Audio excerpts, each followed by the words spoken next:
Bonjour, bonsoir, bonne nuit. Bienvenue à la chaîne YouTube Vivre avec le Créateur ou La vie d'en haut pour sa 70e vidéo. Les passages de la Bible, comme toujours, quand ils sont non référés, sont tirés de la version Louis II 1910. L'Écriture déclare dans 1 Thessaloniciens 5, versets 12 à 23, « Nous vous prions, frères, d'avoir de la considération pour ceux qui travaillent parmi vous, qui vous dirigent dans le Seigneur et qui vous exhortent. Ayez pour eux beaucoup d'affection à cause de leur œuvre. Soyez en paix entre vous. Nous vous prions aussi, frères, avertissez ceux qui vivent dans le désordre, consolez ceux qui sont abattus, supportez les faibles, usez de patience envers tous. Prenez garde que personne ne rende à autrui le mal pour le mal, mais poursuivez toujours le bien, soit entre vous, soit envers tous. Soyez toujours joyeux, priez sans cesse, rendez grâce en toutes choses, car c'est à votre égard la volonté de Dieu en Jésus-Christ. N'éteignez pas l'esprit, ne méprisez pas les prophéties, mais examinez toutes choses, retenez ce qui est bon. Abstenez-vous de tout mal.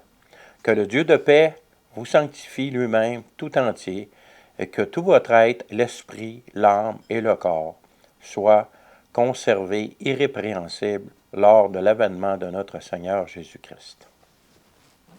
Le sujet d'aujourd'hui, jugement spirituel. La grande commission de l'Église, c'est de répandre la bonne nouvelle du salut en Jésus-Christ et de faire des disciples. Donc, un disciple, c'est quelqu'un qui est discipliné. Une discipline implique que nous devons faire des efforts pour se conformer à certaines façons d'agir. Le jugement spirituel fait partie de la discipline du disciple de Jésus-Christ. Le passage que nous venons de lire est la base sur laquelle s'appuient les enfants de Dieu, donc les disciples, pour affirmer leur droit de juger de tout ce qui est enseigné par les ministères donnés pour l'édification des saints, par les enfants de Dieu dans l'Église locale ou ailleurs. Et c'est en fait une base réelle et légitime pour cette affirmation. Cependant, comme dans tout ce que nous trouvons dans les Écritures, il faut toujours garder une vision de l'ensemble de ce qu'elles disent. Par exemple, si nous regardons au passage suivant en lien avec celui de 1 Thessaloniciens 2 que nous venons de lire, disons Acte 17, versets 10 à 13.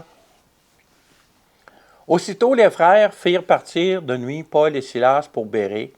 Lorsqu'ils furent arrivés, ils entrèrent dans la synagogue des Juifs. Ces Juifs avaient des sentiments plus nobles que ceux de Thessalonique. Ils reçurent la parole avec beaucoup d'empressement et ils examinaient chaque jour les Écritures pour voir si ce qu'on leur disait était exact. Plusieurs d'entre eux crurent ainsi que beaucoup de femmes grecques de distinction et beaucoup d'hommes. Mais quand les Juifs de Thessalonique surent que Paul annonçait aussi à Bérée la parole de Dieu, ils vinrent y agiter la foule. Nous pouvons donc conclure que le verset 11 d'Acte 17 nous encourage à mettre en pratique les versets 20 et 21 qui nous demandent de juger de toutes choses, de 1 Thessaloniciens 2, à partir d'une source sûre que sont les Écritures inspirées par l'Esprit Saint. Quand ce principe n'est pas respecté, nous obtenons des comportements tels que mentionnés dans le verset 13 d'Acte 17, qui dit qu'ils vinrent agiter la foule. Ceux de Thessalonique vinrent agiter la foule contre Paul à Bérée. Ne nous y trompons pas, malgré toute bonne volonté, notre nouvelle naissance, les Écritures l'affirment clairement que si nous ne nous basons pas sur elles pour juger de ce qui est enseigné, nous prenons le risque de nous engager sur une voie de séduction. Jérémie 17, versets 9 et 10 dit « Le cœur est tortueux par-dessus tout, il est méchant, qui peut le connaître? Moi, l'Éternel, j'éprouve le cœur, je sonde les reins, pour en rendre à chacun selon ses voies, selon le fruit de ses œuvres. » Si nous utilisons la sagesse humaine comme base de notre jugement, celui-ci devient faussé, car La seule source de la vérité est la parole de Dieu proclamée par l'Esprit du Dieu 3 fois saint. C'est ce que le passage suivant affirme. Lisons 1 Corinthiens 2, versets 10 à 16. Dieu nous les a révélés par l'Esprit, car l'Esprit sonde tout, même les profondeurs de Dieu. Lesquels des hommes, en effet, connaît les choses de l'homme, si ce n'est l'Esprit de l'homme qui est en lui. De même, personne ne connaît les choses de Dieu, si ce n'est l'Esprit de Dieu. Or, nous n'avons pas reçu l'Esprit du monde, mais l'Esprit qui vient de Dieu, afin que nous connaissions les choses que Dieu nous a données par sa grâce. Et nous en parlons non avec les discours qu'enseigne la sagesse humaine, mais avec ceux qu'enseigne l'Esprit, employant un langage spirituel pour les choses spirituelles. Mais l'homme animal ne reçoit pas les choses de l'Esprit de Dieu, car elles sont une folie pour lui, et il ne peut les connaître, parce que c'est spirituellement qu'on en juge. L'homme spirituel, au contraire, juge de tout, et n'est lui-même jugé par personne, car qui a connu la pensée du Seigneur pour l'instruire? Or, nous avons la pensée de Christ. Si notre jugement a pour base un mélange de sagesse humaine et d'écriture, celui-ci devient charnel et est faussé dès le départ par le ou les mensonges que notre chair introduit dans notre jugement de ce qui nous est enseigné. Les mensonges les plus répandus, les plus courants qu'on rencontre maintenant, je vais juste les mentionner comme tels, ce sera le sujet d'une étude plus tard, probablement d'une autre vidéo, parce que ça vaut la peine de s'y arrêter.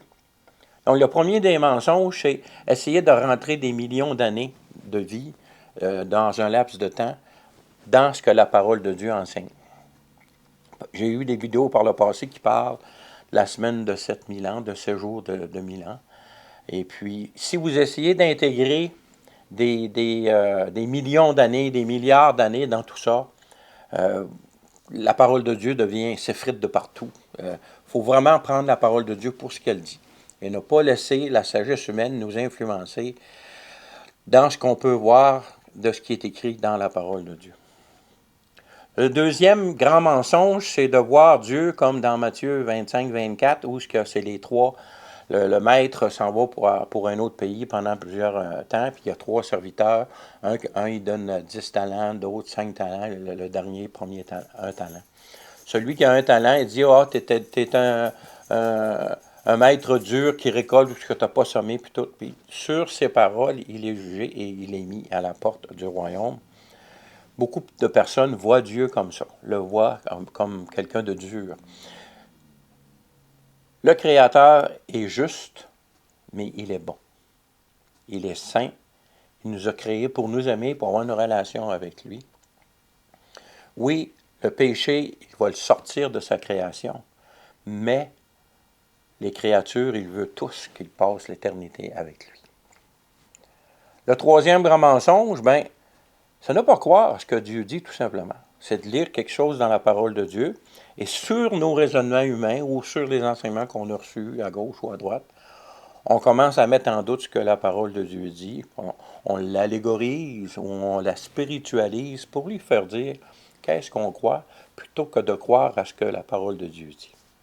Donc, c'est les trois mensonges qui peuvent fausser notre jugement de ce qu'on entend comme enseignement. Le passage suivant illustre bien cet état des choses dans l'Église du Christ Jésus. 1 Corinthiens, chapitre 3, versets 1 à 9. Pour moi, frères, ce n'est pas comme à des hommes spirituels que j'ai pu vous parler, mais comme à des hommes charnels, comme à des enfants en Christ. Je vous ai donné du lait, non de la nourriture solide, car vous ne pouviez pas la supporter et vous ne le pouvez pas même à présent, parce que vous êtes encore charnels. En effet, puisqu'il y a parmi vous de la jalousie, des disputes, n'êtes-vous pas charnels? Ne marchez-vous pas selon l'homme? Quand l'un dit « Moi je suis de Paul », un autre « Moi d'Apollos », n'êtes-vous pas des hommes? Qu'est donc Apollos? Qu'est donc Paul? Qu'est-ce que Paul? Des serviteurs par le moyen desquels vous avez cru selon que le Seigneur l'a donné à chacun. J'ai planté, Apollos a arrosé, mais Dieu a fait croître. en sorte que ce n'est pas celui qui plante qui est quelque chose, ni celui qui arrose, mais Dieu qui fait croître.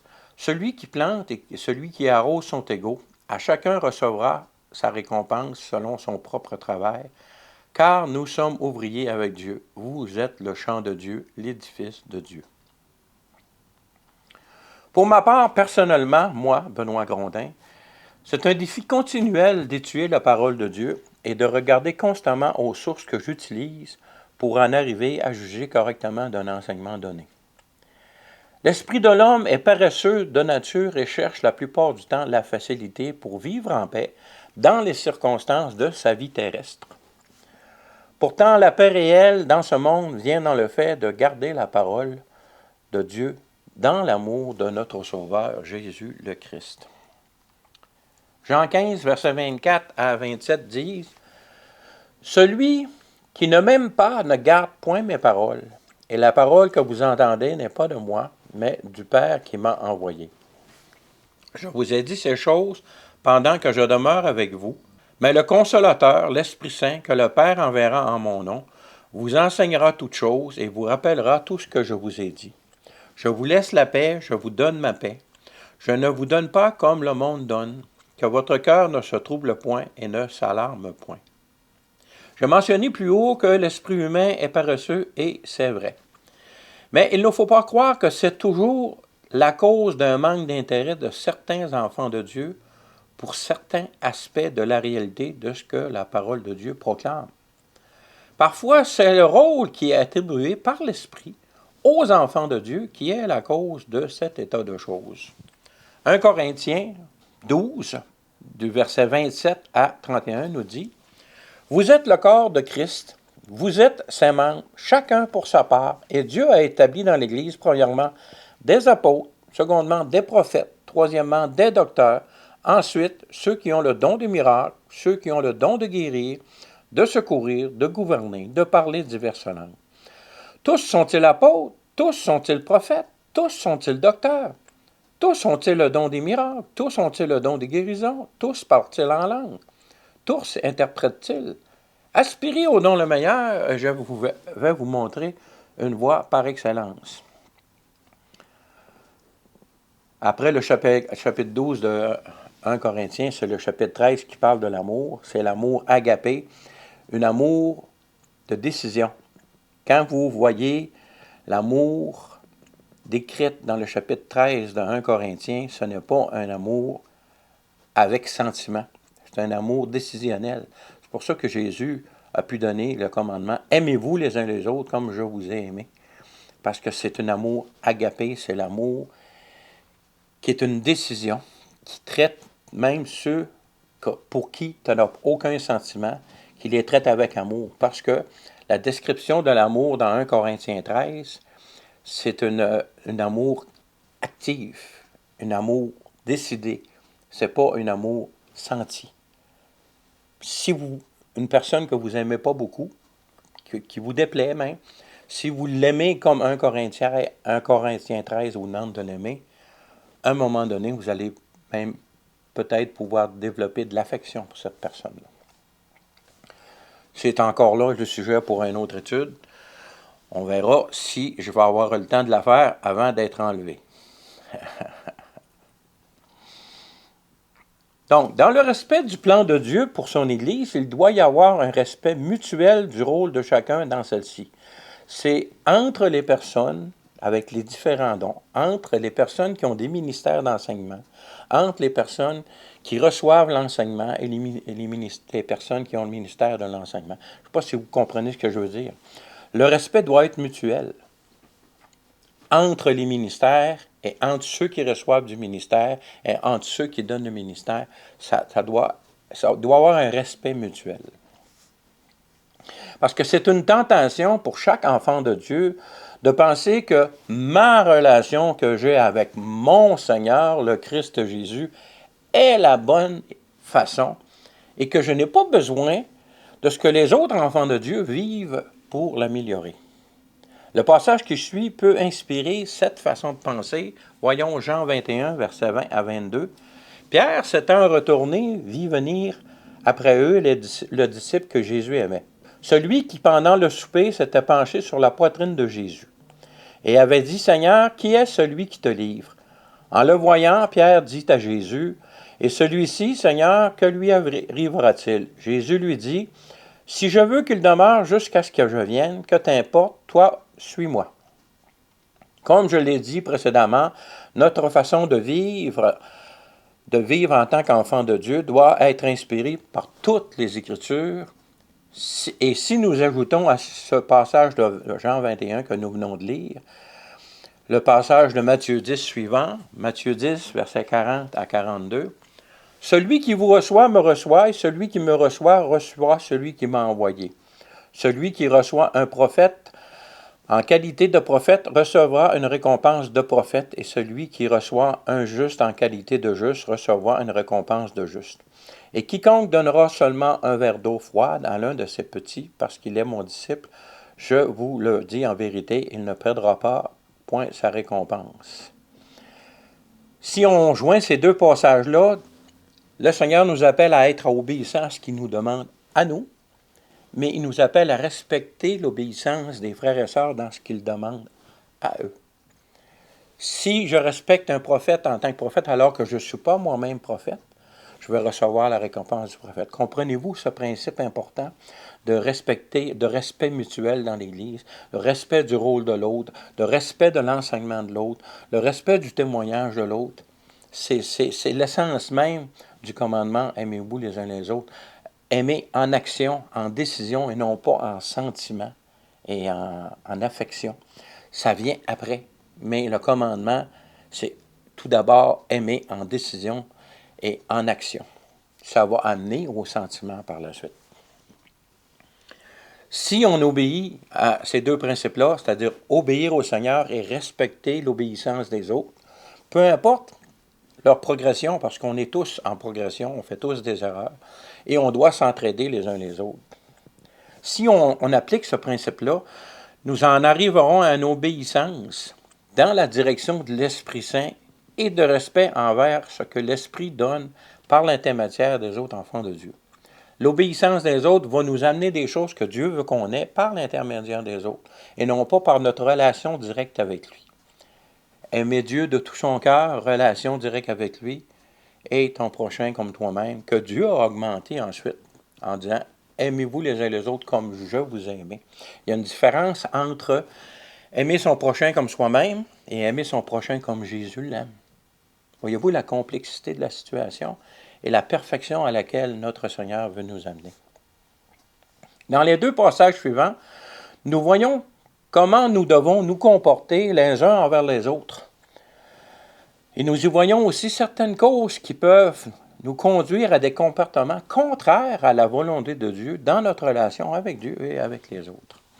1 Thessaloniciens 5, versets 12 et 13 disent « Nous vous prions, frères, d'avoir de la considération pour ceux qui travaillent parmi vous, qui vous dirigent dans le Seigneur et qui vous exhortent. Ayez pour eux beaucoup d'affection à cause de leur œuvre, soyez en paix entre vous. » Un autre passage dit « Ne vous mettez pas tous à enseigner. » Alors, ça prend encore là une balance. Il faut respecter ceux qui enseignent, puis il ne faut pas que tout et chacun s'attribue le droit d'enseigner. C'est très important de comprendre ça.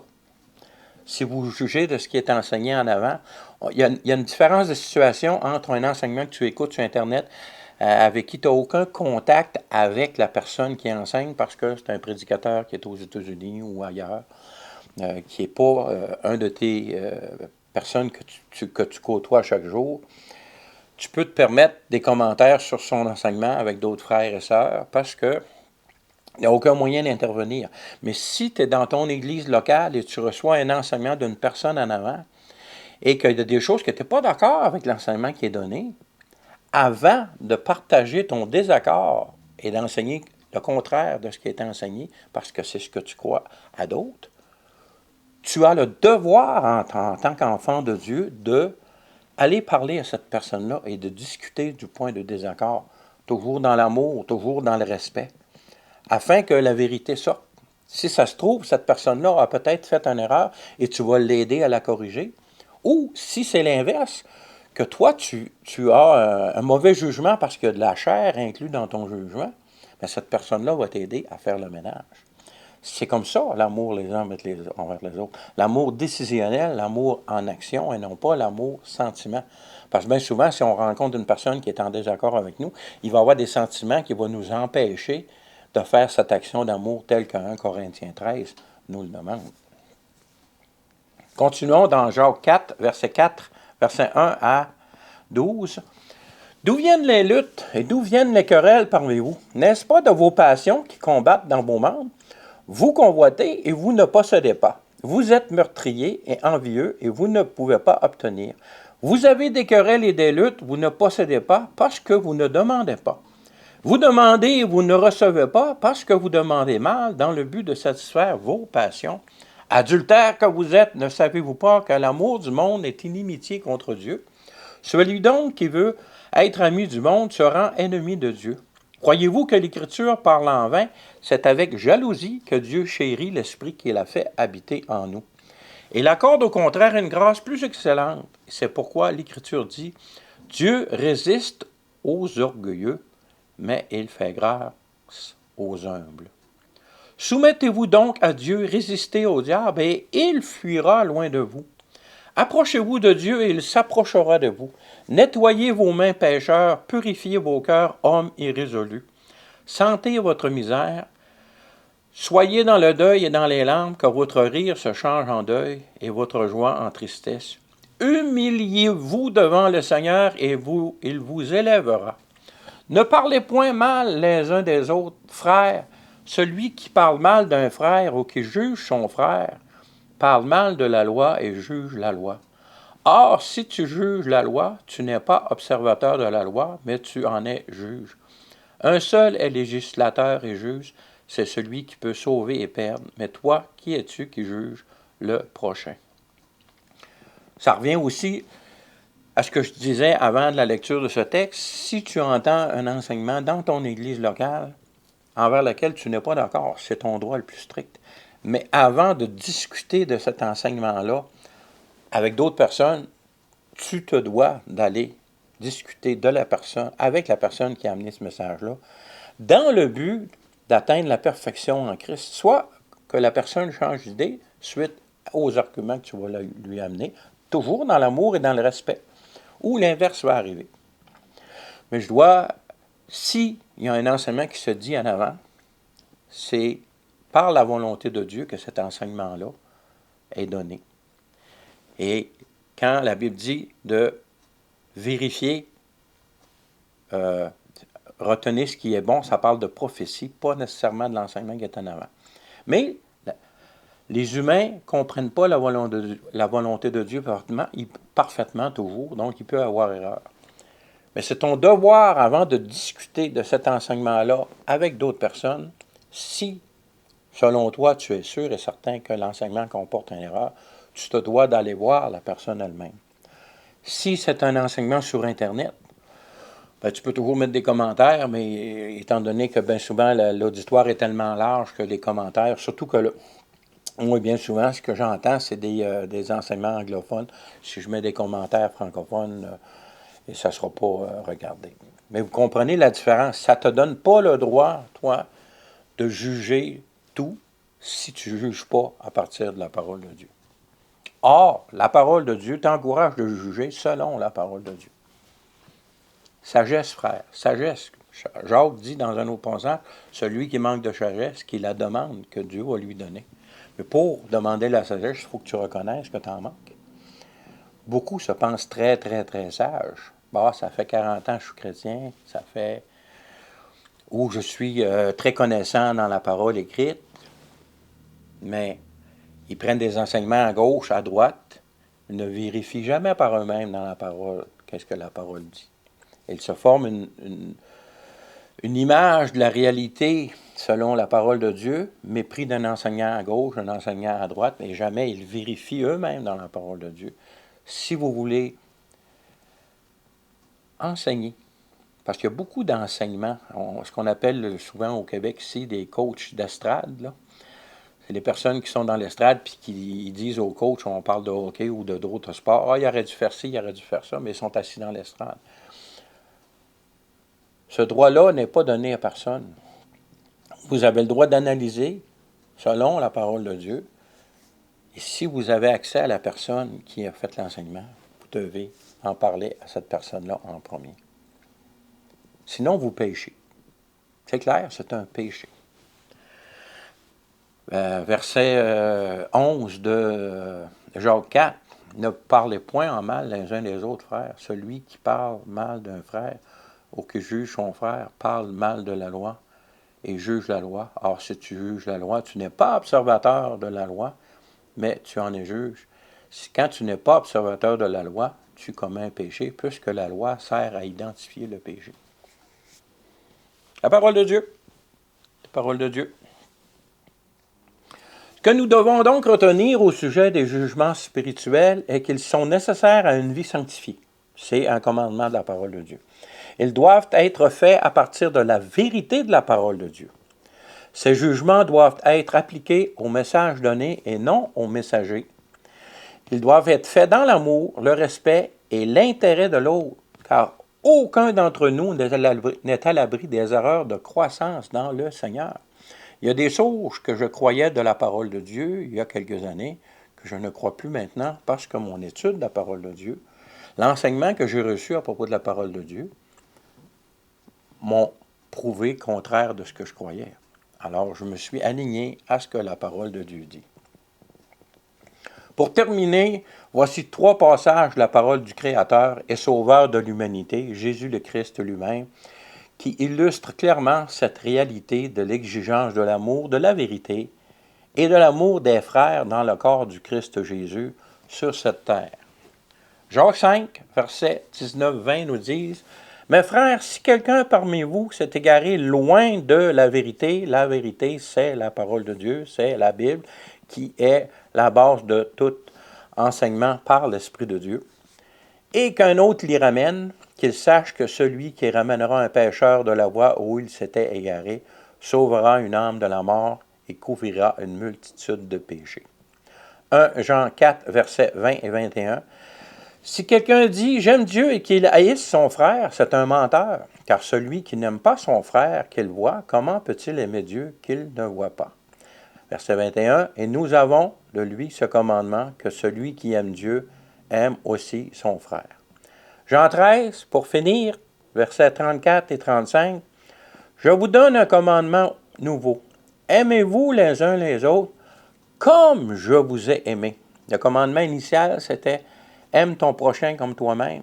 Maintenant, Jésus donne un nouveau commandement. Aimez-vous les uns les autres comme je vous ai aimé. Vous aussi, aimez-vous les uns les autres. Verset 34. Verset 35 maintenant. À ceci, tous connaîtront que vous êtes mes disciples si vous avez de l'amour les uns pour les autres. La grande commission de l'Église est accomplie dans l'amour les uns pour les autres, entre disciples, même l'amour de nos ennemis, l'amour décision, l'amour actif, et non pas l'amour sentimental, qui peut venir après que l'amour agapé, l'amour action, l'amour décidé est mis en application. Sur ce, je vous dis, soyez bénis. À la prochaine, si Dieu le veut.